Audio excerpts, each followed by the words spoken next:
there's some pina colada, there's some, I don't know what. Is this from Atlantic Ocean? Well, I would hope so. I would hope so. Actually, I think it's from New Jersey, so yes. Yeah. Well, it's not glowing in the dark, so it's That's good. I have to ask, is anybody a sailor? All right. Wannabe cruisers? Wannabe cruisers, excellent. Is that a yes? Wannabe cruisers? No, we lived on a boat about 8 years, 8.5 years. Long Awesome. time. Where'd you go? You really, you tell her where we. Started in Seattle, went over to Hawaii, and back to Seattle, and over to the Bahamas, Caribbean. So through the, No, we came back to Seattle, worked for a little bit, and then trucked the boat into Tampa area, Clearwater, Ross Yachts, and put it back in there. And we didn't find a lot of allure to going through the canal at that time. This was in the 80s. okay, Yeah, and in the Bahamas we experienced some pirates yes. and whatnot. Yes, there were quite a few pirates in the Bahamas in those days. Yeah. Yeah, we encountered our pirates a little further south. Yeah. And how about yourself? You sail? Yes, well, we do sail, but we sold our boat when we moved to Miami, but we're getting back into it now. We've gone to the BVI's, but we don't own a sailboat now. Well, we do, it's small. Yes, we do. It's tiny. Sits in the backyard. We've named her, Gobi did. Gobi with a fish. Yes, Because Gobi it's is tiny. That's very cute. small. She's a pretty little thing. She's a 15-foot precision. Oh, nice. I like your cat's name. Dingy? Dingy. You know, I had this made. I have to make actually a photograph of her because everybody has to see her. She is adorable. And I'm sorry I don't have the picture yet. She was in charge of crew morale. Therapy. Probably an arbitrator too. Well, you know, it was interesting because when we got ourselves into trouble and didn't know what to do, we often asked the question, what would Kitty do? Because, you know, she had so much more common sense than we did sometimes. Like, do what's simple, get yourself out of this mess. It's like, oh, okay. Yeah. Other sailors? Well, yeah. I just started out in Norfolk and ended up off Taylor Beach, but that was with the Navy and it was an aircraft carrier, so I don't know if that really counts. I feel it does. Thank you for doing that. Yeah. Well, guys, I'm going to just, obviously I could have already turned it over to Heather, but I'm Frank Reese from A Cappella Books, and I wanted to welcome you all here. This is our second consecutive capacity crowd. Last night we filled up the first center over at Georgia Tech for Bernie Sanders, and a nice full house tonight for Heather. And I apologize, I don't have any great introduction prepared for you, but I do think it's a very good week to have somebody talk to us about how to find some sort of spiritual balance in troubled waters. And I should say a couple things. So we have books here. If you haven't already gotten a copy and want to get one, Heather will sign it for you, and we'll take care of the purchase on the other side. Also over there is a sign-up list. If you don't already get our weekly newsletter about upcoming events, please do give us your email. Those go out every Tuesday. We've got a lot of great things coming up in the coming weeks. And so I think that's all of the housekeeping. We are on Facebook Live, so if you want to relive this evening, you can do that on our Facebook page where it will be archived. So with no further ado, here is Heather Lynn. Yeah. Thank you, Frank. Well, I'd like to just begin by jumping right into a story, because the book is pretty much a collection of events that happened to us in our voyage that included disasters, discoveries, the beauty of the natural world, the danger that we encountered. And the first chapter is actually entitled Fear. And it's not sequentially the first, but you'll find out why in a minute. What happened happened was my husband and I were in the Bahamas, and we were doing a drill that we always do to anchor the boat. And all of you sailors here are going to be keeping me honest. You're going to say, "Oh, that was really stupid, Heather." And I know. Actually, my husband and I were inland lake sailors in the Midwest, which pretty much means that we went out on bright and sunny days and sailed for a few hours and then went back home. And suddenly we were living aboard, navigating the ocean, running into things like tides and currents. So, we didn't know what we didn't know. And when we first started, we got ourselves into a little bit of trouble and got ourselves out of it again. And then we would go further and get ourselves in more trouble and then figure out how to get out. And then, the book is interesting because the worst trouble we got in happened in the very last month of our sailing. It was a 6-year voyage. And when we were coming back is when we that's the one that still gives me nightmares. But on this particular night, we were coming to a spot in the Bahamas off of Tolu Key, if anybody knows it. And we went to drop our anchor, and kind of things got messed up. The wind was blowing pretty hard. We ended up too close to shore. So I went to lift the anchor back up again. We took turns and everything we did. So this time I was at the helm and my husband was at the bow. And when I went to push the throttle forward to drive us toward the anchor, it didn't work. And some reason the engine picked then the throttle cable to disconnect. So I had no power over the boat. And the wind was really blowing and a storm was coming in. And we had thought that the weather pattern was going to be a little different and that we would be in a protected harbor, but it turns out we were really exposed and on what's called a lee shore, which is never where you want to be. So that every time a wave came, it pushed us a little closer to the shore and our anchors wouldn't hold. We dropped 1 anchor, we dropped 2 anchor, we dropped 3 anchors, and we kept inching backwards. Now, this was pretty much the first time that I had been terrified, because as I looked behind me, the shape of the land was this kind of craggy limestone that was very sharp, and it was hull height. And it was hanging over, so there was no chance that we were just going to pull up on a nice soft beach. We were going to puncture the hull, and probably in an attempt to save the boat, we were going to hurt ourselves.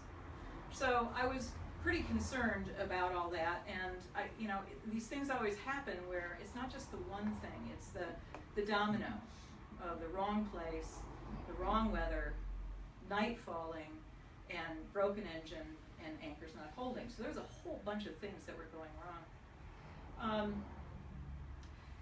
What we did was we got ourselves into this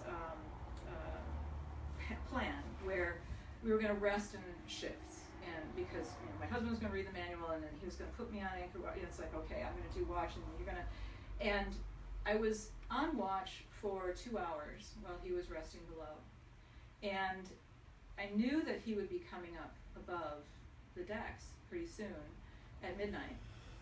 And by this time, the storm is just screaming. And I'm in an enclosure, but the water is still penetrating through, and everything is, rattling.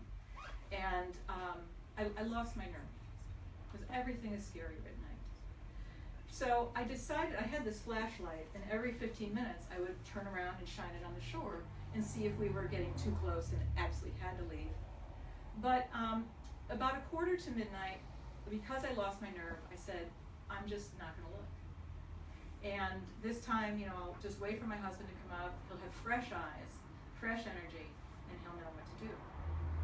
So when my husband did come up the companionway stairs, he says, hey baby, how's it going?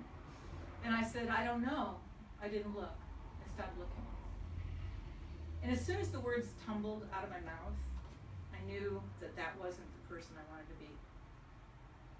And that fear had really gotten a grip on me that made my thoughts slow, made my body sluggish, made me ill-equipped to handle what it was we were facing. you know, I had this flash of embarrassment. My husband just looked at me like, you know, the RCA Victor dog, like, what did you just say? And I went below decks. You know, he didn't say anything. I said, I know. I went below decks. And I'd like to read for you just a section from here that kind of tells you what happened next. Resting in bed with eyes closed and Dave on watch, I feel the ship's untamed motion from a new vantage. Sloshing reverberates inside the hull with the acoustics of a giant cello. I scan my body, curious to find out how it feels when I'm deeply frightened. Steel-tight shoulders, twitchy fingers, rapid and shallow breaths, queasiness, aching temples, and a tickling unsteadiness in the backs of my knees. Poor thing, I mumble aloud. You were raised on land in a field of safety. You do not know what to do in this situation. I wrap my arms around my middle and give my body a hug. My attention drifts to a conversation some months back. Have you scared yourself yet? Our boat broker, Tom Harney from Jordan Yachts, asked. We crossed paths in Florida a few months after buying Wild Hare, our sailboat. No, not really, I remarked. Dave concurred. We've gotten into some pickles, but we've gotten ourselves out of them again, I boast. Well, then you haven't been sailing yet.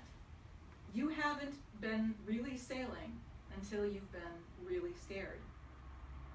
I guess tonight, more than a year into our planned 5-year voyage aboard Wild Hare, is my first real sail.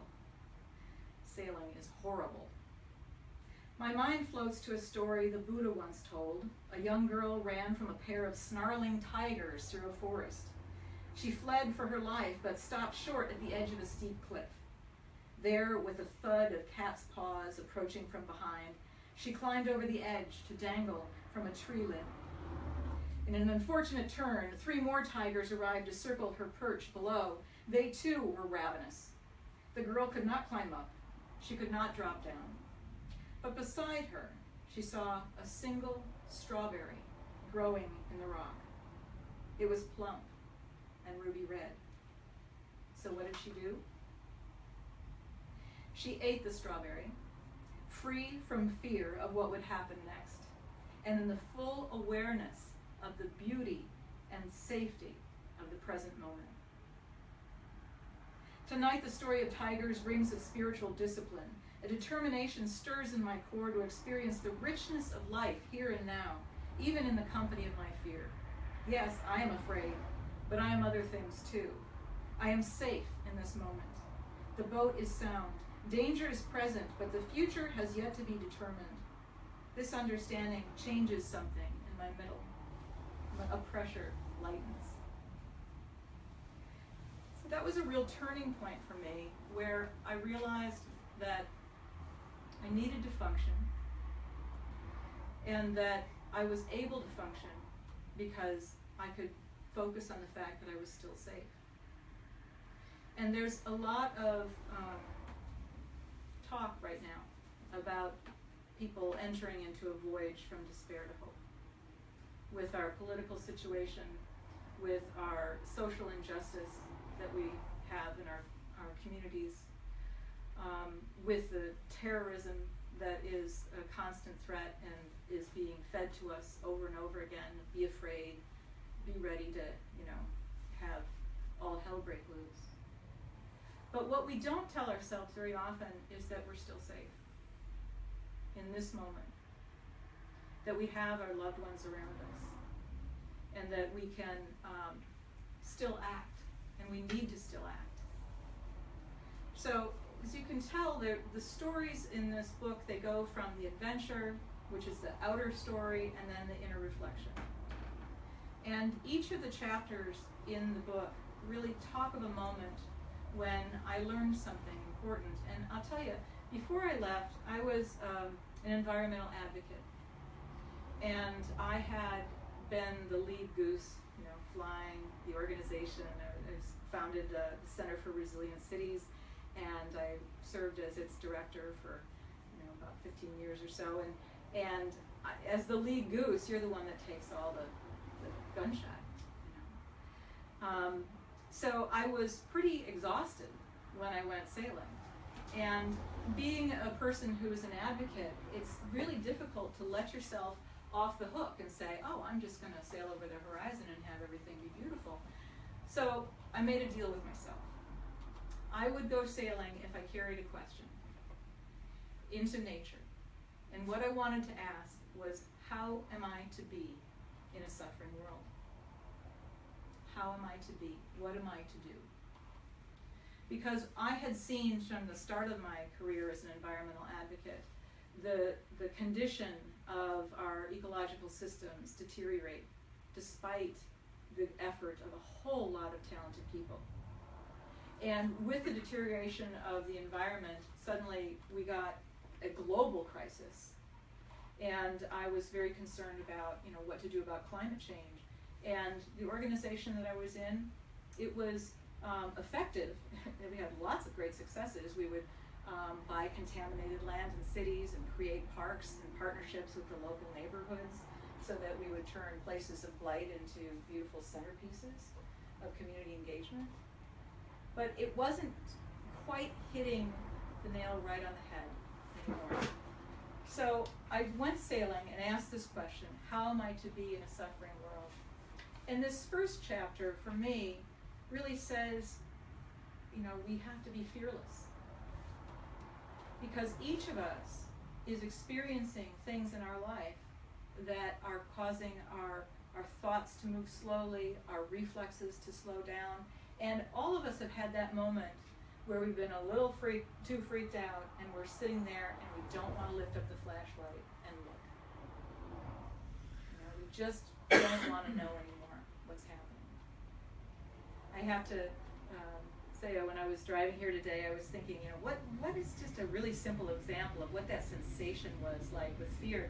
And I remembered my first crush, that I was stammering and I was stumbling and I was scared to death, and the goofiness of my middle school behavior was not because I thought I was in love. It was because I was afraid to admit it. I was afraid to be found out. And so that whole shutting down and pulling back of shyness and of intimidation was a response to fear. And I think that that's maybe something that we've all experienced from one time or another. So in this chapter, there's the practice that I learned, and I have a background as a Buddhist practitioner, and I've been ordained as a student of Thich Nhat Hanh, which many of you may know, Vietnamese monk, and actually a Vietnamese monk who was nominated for the Nobel Peace Prize by Martin Luther King. So it's a fitting day. Those two men were good friends. But how we can manage our fear in the moment is an ancient practice called Tonglen, where we breathe in the sensation of what it is that we're experiencing that moment. Those tickling knees, that pounding headache, and then we breathe out compassion for ourselves. We breathe in the sensation of this moment, and we breathe out compassion for ourselves. And that practice of Tonglen, that breathing through our fear, is really what transforms this sensation to shut down and retreat into compassion for ourselves, for the people around us, for the situation. And that's how we can keep moving. So that was one of the things that was really a profound discovery for me. And you'll see in the next story, I have another story for you.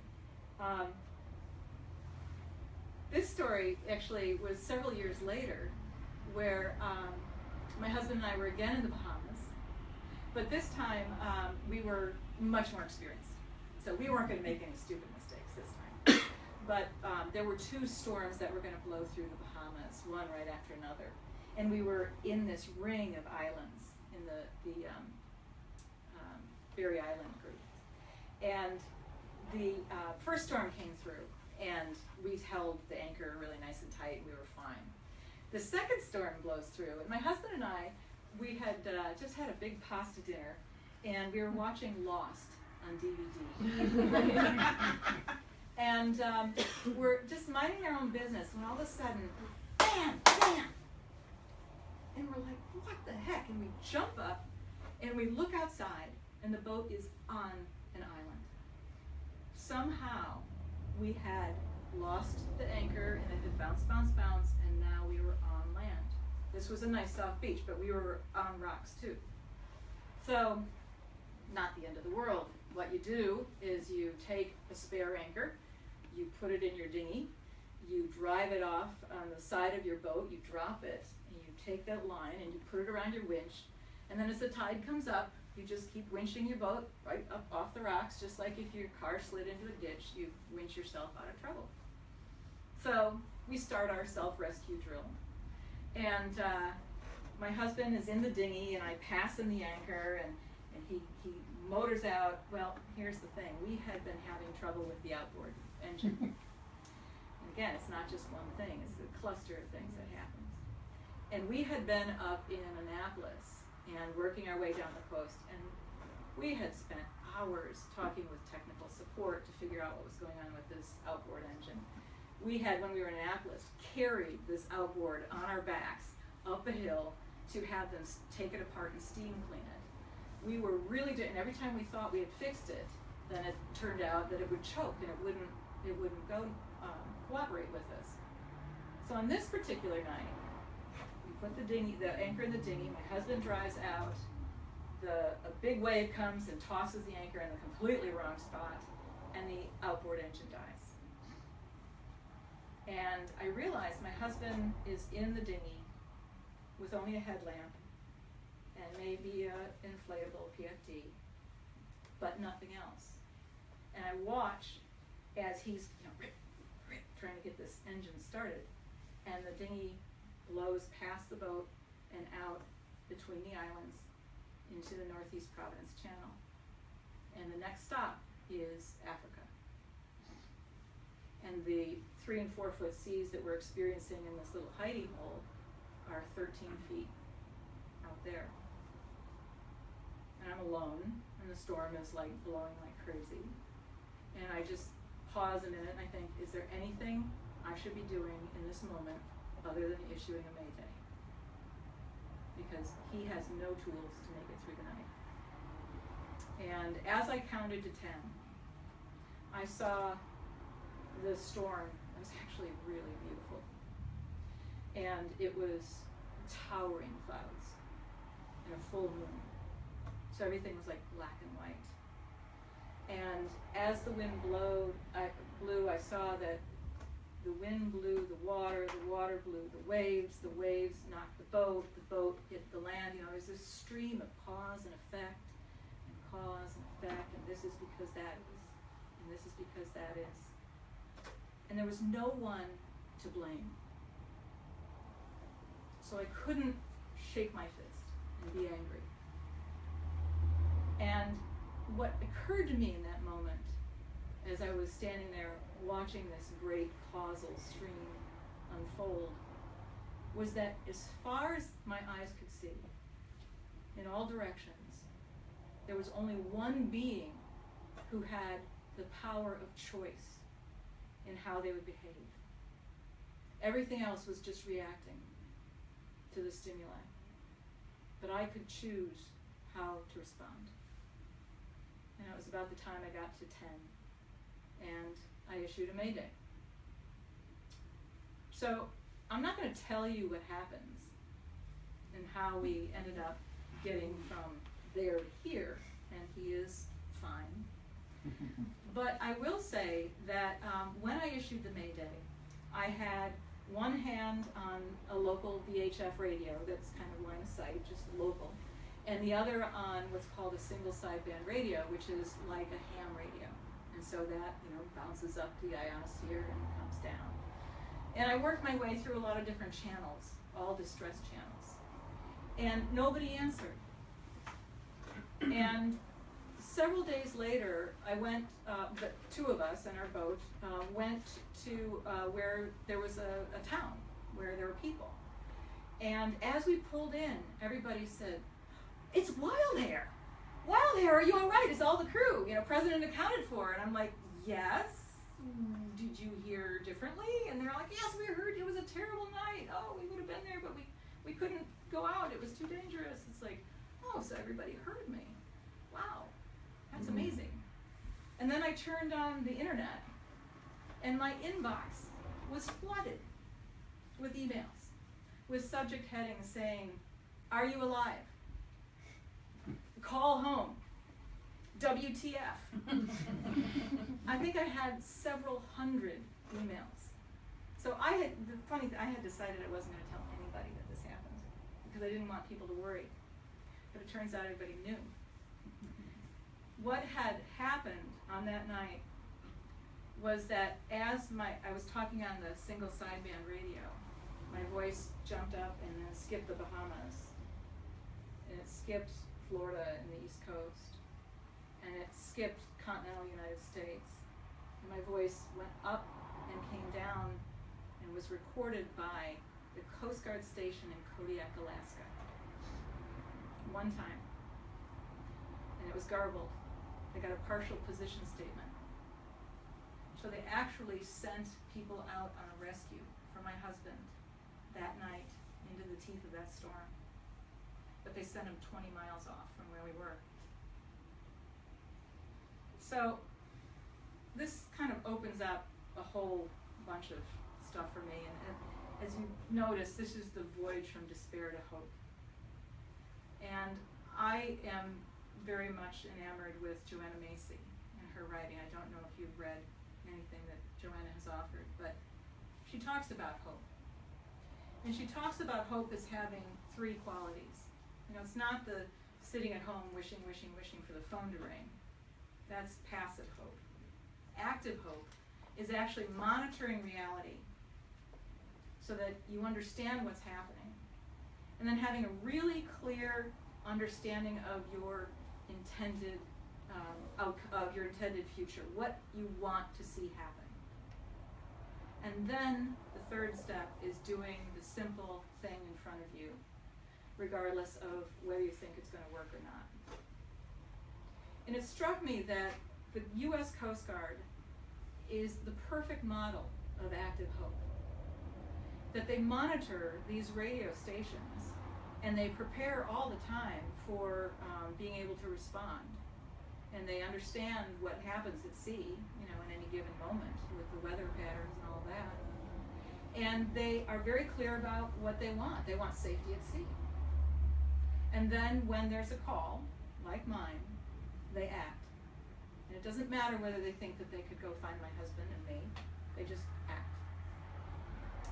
So upon reflection, I realized that I also, that night, was practicing active hope too, because I didn't know how it would turn out. I can share with you another reading from Ocean of Insight. In some ways, I was powerless when the inflatable dinghy blew between the islands with Dave on board. There was no controlling the storm, the slipped anchor, or the faulty outboard motor. It was impossible for me to reach my man to save him, and at that point, I had no influence over the circumstances leading to the crisis. In other ways, however, I wasn't powerless. I still had dominion over my own actions. My radio call set into motion a rescue mission that didn't stop until I brought it to an end several days later. In the great stream of cause and effect, I had the capacity to mobilize tremendous resources in support of my preferred outcome. Evolution, it seems, has given me and others in my species the rare and wonderful gifts of awareness, volition or clear aspiration, and choice. And although these qualities don't give us power over nature or circumstances, they do give us the spiritual power to act. Humans can cultivate healing and well-being anytime and anywhere. Almost magically, the powers of awareness, volition, and choice originate from within and don't require anything in particular from outside conditions. Awareness, volition, and choice are superpowers. In the midst of my Mayday call, I aspired for something inherently good, a goal that others like the U.S. Coast Guard wanted too. By tapping into the synergy of collective aspiration, my influence to make a difference sprouted faster than kelp. The power of my choice also got a boost from a willingness to do something small, radio for help, even when the action appeared in the thick of things to be fruitless. This leads me to believe that even the tiniest deed set into motion can spark a revolution.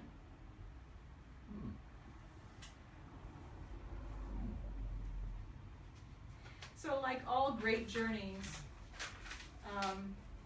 there is a time when you come back to land. There's a time when you return home. And I had these incredible experiences of, you notice in this second story later in the journey that I wasn't coming from a place of just being shut down by my fear. I was acting. I could move through it.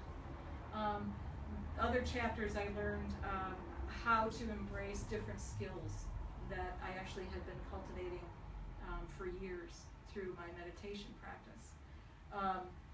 Happiness, I learned this tremendous lesson from my sales one day about the true nature of happiness. Ethics, I ran into a community that was on the brink of extinction and still is, and learned a lot about ethics in the way that they are operating. Impermanence, mindfulness, all of these stories in the book, and the one I referred to earlier about the greatest danger we were in being, the last month of our sailing, when we knew the most. That chapter is called Beginner's Mind. How important it is not to come at things like an expert, but as a beginner, so that we can see. So all of these things happened, and then we come back to land. And I still have this aspiration to engage in the climate challenge and be an advocate for this great planet. But suddenly there was a whole bunch of things I was no longer willing to do because I was changed. And I can read you actually a list of that. I kept trying to figure out, well, who's going to employ me? Because I'm no longer interested in making enemies, being angry, being ambitious. I used to work 40 to 60 hours a week and pound on, whatever I could pound on. I'm no longer willing to blame others, rush, exaggerate or spin my message, work long hours, or even argue my case. And there was this interesting thing I noticed when I got back, that when I started relating with people again, because you can't argue with nature, but when I started relating with people again, I would go, yeah, but, and it was a physical stimulus, that inhaling, that lifting the finger, that kind of leaning forward, that I learned to stop.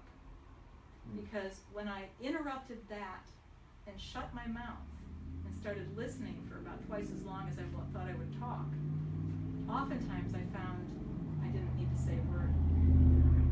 So arguing my case was something I'd given up, but I had to make a list too of things that I was willing to do, and that includes making friends. So thank you all for being here. Cultivating happiness and sharing my joy with others. Working in small and simple ways. Looking deeply into the roots of conflict to cultivate insight. Proceeding peacefully. Being mindful of what's happening in here and out there at the same time.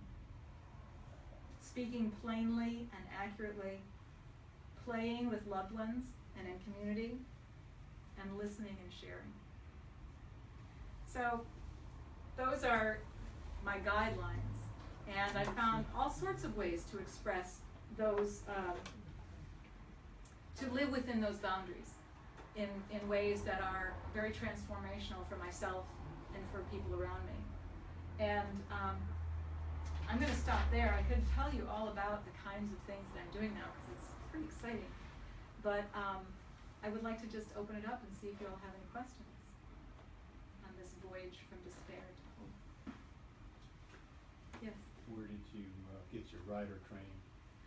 Where did I get my writer training?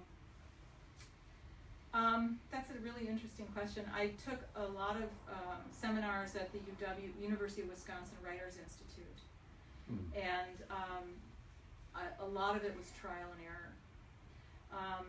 I did a lot of writing for work, but it was work stuff, passive voice and not very dramatic.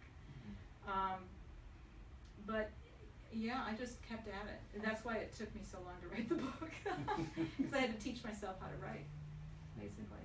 Yeah. Yes. I have two sailor-related questions.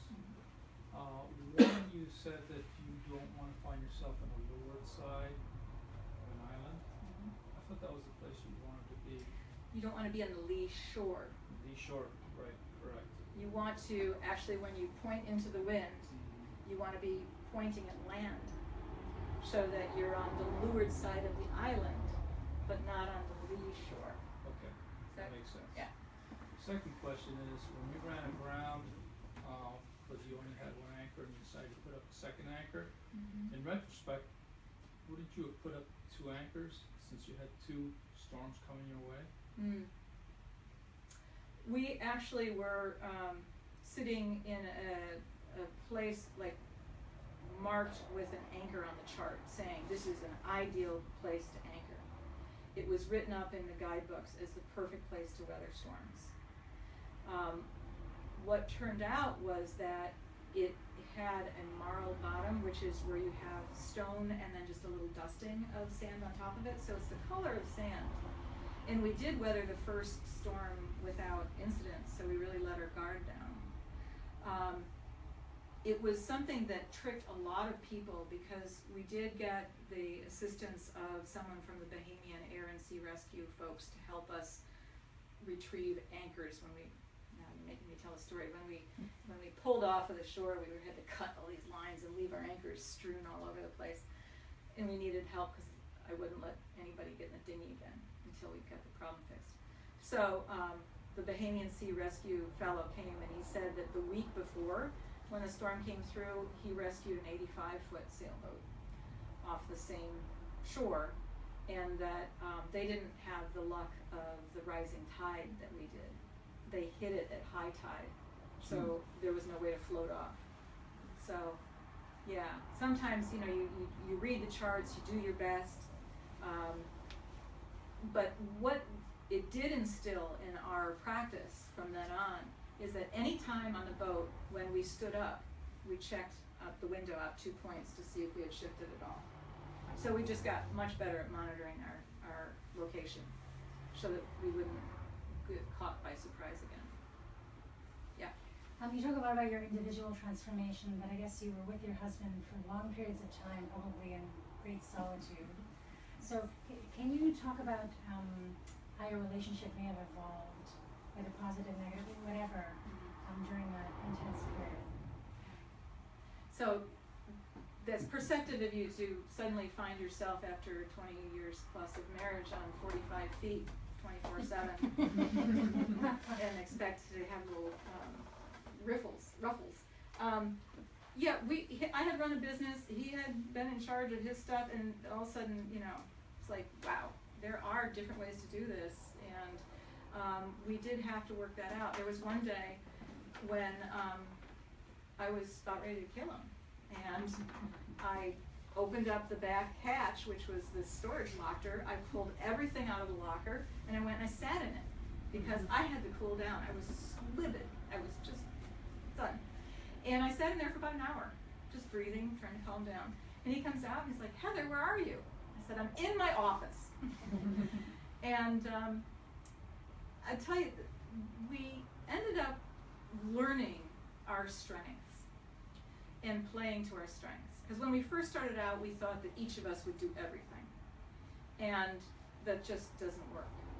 So, you know, there are certain things that I'm really good at and he's not so good at, and there's certain things he's really good at. So, for example, anything mechanical breaks, it's on him. If we're going through a difficult course that is full of like coral heads, I'll drive it, because he just gets too freaked out. So we ended up playing with our strengths, and I'll tell you there's a chapter in here called Time, and it is the most romantic moment of my life. This experience that I had with my now 31-year partner.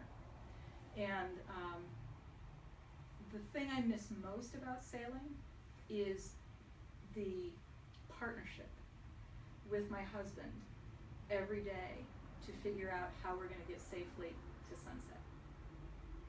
Because we both now on land kind of go our different ways. And I miss my best friend. So it was transformative to our relationship in a really good way, once we got the stuff worked out. And I'll tell you, when the stuff does hit the fan, you realize that anger is a luxury of the privileged, because when it's really rough, you don't have time to be angry. Yeah. I appreciated the list that you read at the back. Things that I'm not gonna do. I just don't have any inclination to do. Gave me a lot of permission to understand some things that are going through my mind. And I want to ask you, you're doing this in the 21st or the end of the 20th century? A couple in a boat floating on the ocean. And for thousands of years, people have done something like that. Did you ever find yourself drifting back in time and imagining who your predecessors were in all this? I'd like to hear what you imagined. Well, all the time, actually. And reading some of the stories, like when they started figuring out what the Gulf Stream was all about, and the first recordings of the experience that humans had with the Gulf Stream was a Spanish captain sailing all day into the Gulf Stream and going backwards, because the stream was more powerful than the wind in the boat. I was incredibly, you realize that you have, so when you go out to sea, you think, oh, it's just the two of you and a cat, and it's not. It is, you're suddenly in the company of every wave, every breath of wind, every encounter with dolphin and turtle, and the world becomes your companions in a very intimate way.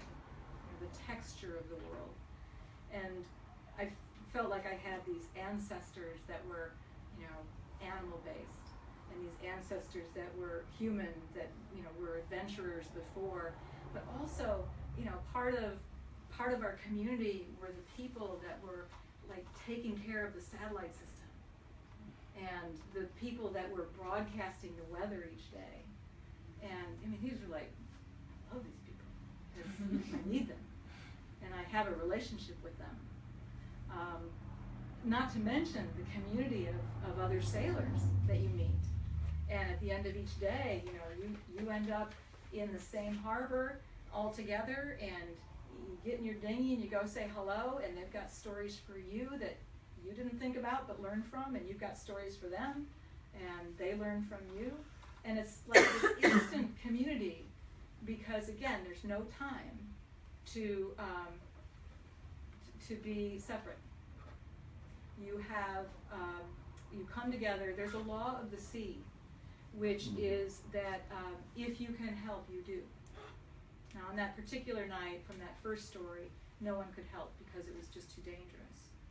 But if there's somebody that is in distress, you go and help them. And if something happens where they fall off and drown, it's not your bad. You had this responsibility to take care of each other. So it creates this incredible community of like-minded and generous people to help each other through the day. Yeah. So, what drove you to go on this journey, 6 years of sailing? Did you have the same expectations? What were your goals? Why did you do it? What drove you? Well, again, it's a little romantic. When we first started dating, we would go walk marina piers, just for something to do, and he'd take my hand, we'd walk up and down, just right past the no trespassing signs, like we knew what we were doing, and we didn't know anything about sailing then, but we were really interested in these boats and the different rigging, and we would theorize about what one thing did and what another, why would you want that? And we always picked out our best favorite boat, and as we were talking, we would talk about the places we would go. So, I really think that we fell in love with the idea of sailing, and at the same time we fell in love with each other. So it was always something that was there. And we spent a lot of years then kind of saving our money and getting organized for someday. And then someday happened. And it was a 5-year plan, a sabbatical, and we stretched it to 6. One more question. Yeah. I was just gonna ask, what drove you to tell your story? Was it your guiding principles, or was it something else that brought you to share? Well, that's a really good question. I have to say that I saw myself getting changed by these experiences. And I thought, for example, I knew what it meant to be a real advocate for the environment. But for example, when I started sailing, I would make a plan to say, okay, we're going to leave at 8 o'clock, we're going to get there at 4, we're going to leave on this day, and it's going to be great. And guess what? My hubris was extreme, and I didn't even know it. But I was so used to being able to get in a car and just drive and park and walk in. When I realized that there was a whole nother layer of relating to nature that was just based in humility and awareness and respect, that's when I started to say, I think that there's something here to share. And I wrote up a couple of articles, and they were published in cruising magazines and things, so I had some encouragement. But we are entering times now where we need to be much more careful and respectful and skillful in how we're dealing with the planet and each other. And I thought if I could write a story that is kind of sneaky because it's full of drama and it's really fun to read, and then also have the reflection to let in these layers, that it might be able to reach some people that wouldn't normally pick up a book about meditation or reflection in this way. But the stories are so great, they're fun. So, that's why I wrote it. Okay, I think I've talked for a while. How are we doing on time? We're doing good. You're at about time. But yes, whatever you want to do. Okay. Well, are there any more questions, or? Yes. How old were you when you took off on this journey? And how old were you when you started practicing more mindfulness? I was 48 when I set sail, and I started practicing mindfulness when I was 42. And the year before I left to go sailing is when I was ordained. So I left as a practitioner who was very serious. And I think that also is, the other reason why I wrote the book, because I was realizing things about my spiritual practice in new levels and in layers that I suddenly realized my Zen master, Thich Nhat Hanh, had actually figured out, but I was finally living them. And so it's like, oh, that I think is what he meant. That's what the ancient teaching really means. Like that notion of fearlessness. It means fearlessness. Now, you might be afraid, but you are going to move right through that and keep moving and keep acting. How do you find that point of fearlessness in your own self, even when things look so grim? You just land in the present moment, you look at the strawberries, and you realize that you're still safe. So what are you going to do about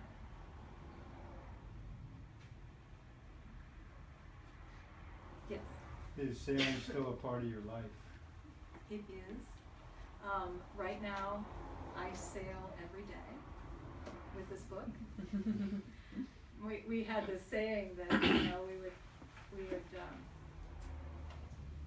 we would just like be pulling the boat out and scraping the hull and painting anti-foul paint, and it's like, yeah, this is sailing. It's just, it's all sailing. We would be, flying for hurricane season home and trying to take care of our kids, which were in college, and knowing that, we're still worried about the boat in Grenada or wherever we left it, and it's still sailing, because it's like being a parent, you never stop. And so, all the hours writing the book, it was sailing. And now, we're actually hunting for our next boat. And so that's still sailing, it's, I don't know, it is a sailor, and, you never leave it, so, yeah. Bill McKibben, a personal friend? He's not, no, but, I sure love that he endorsed the book. That's pretty fabulous. I know, and I knew him through another colleague, and sent him the book, and he just immediately, he had, about a week to read through it, and he immediately sent such a nice report. Yeah.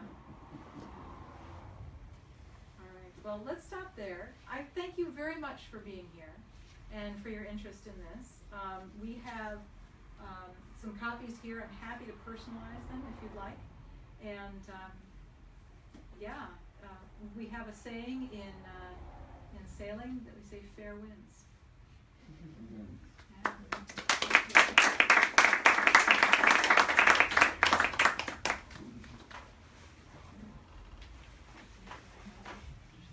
So as everybody's whispering, I have a question for you. There are so many ways to experience nature, to go on your own voyages. I'm just wondering if anybody could just chime up and say, what you've done that has been out of the box and learned something from nature as a result.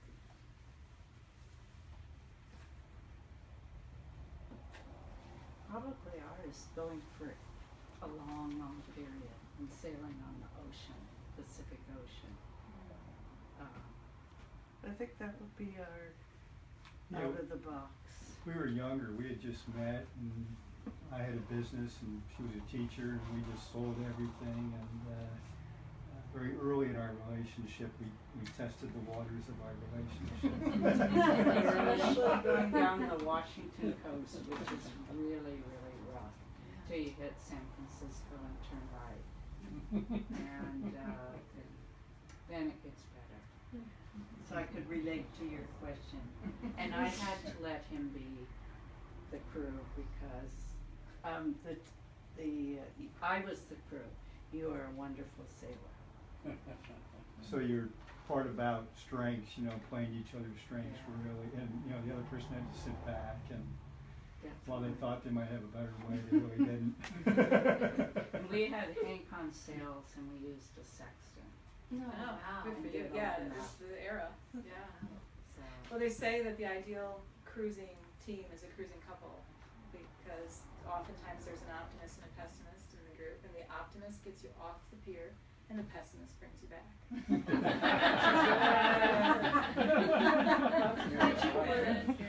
We didn't carry weapons at all, only flare guns, and we didn't have a pet, because I would have felt awful if the pet would have fallen overboard.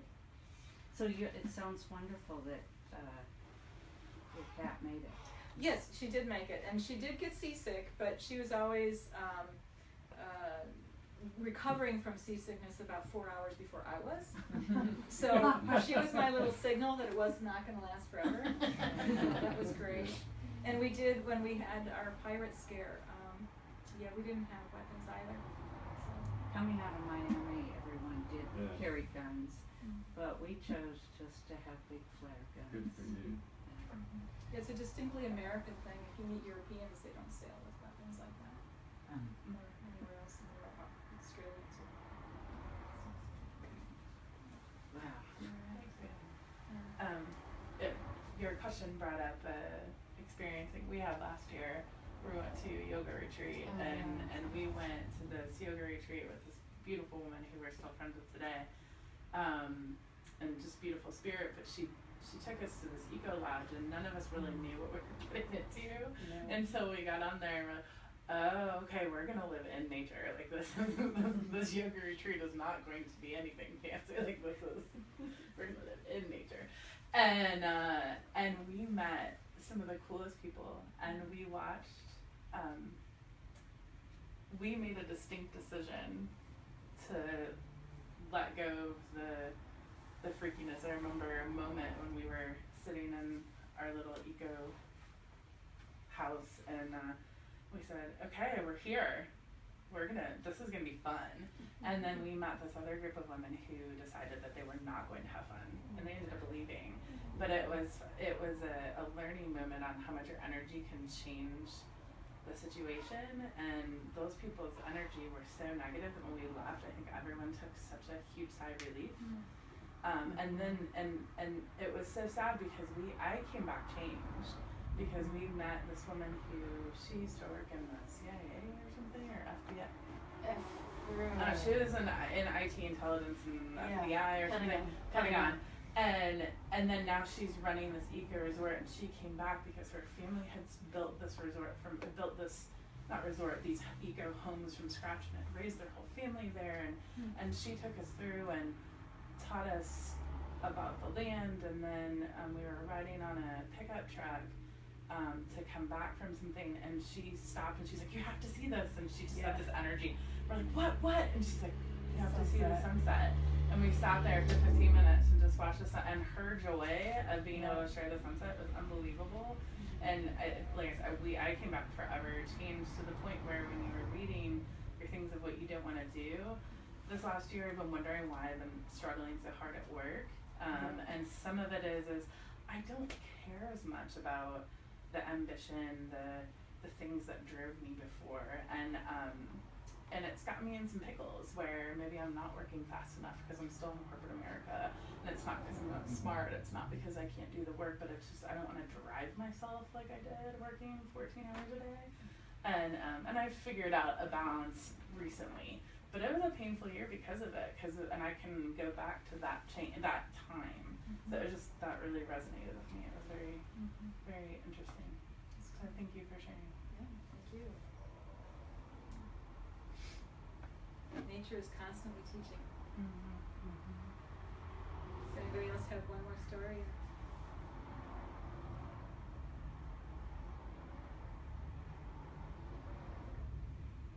Well, thank you. It's a delight. Thank you. Thank you.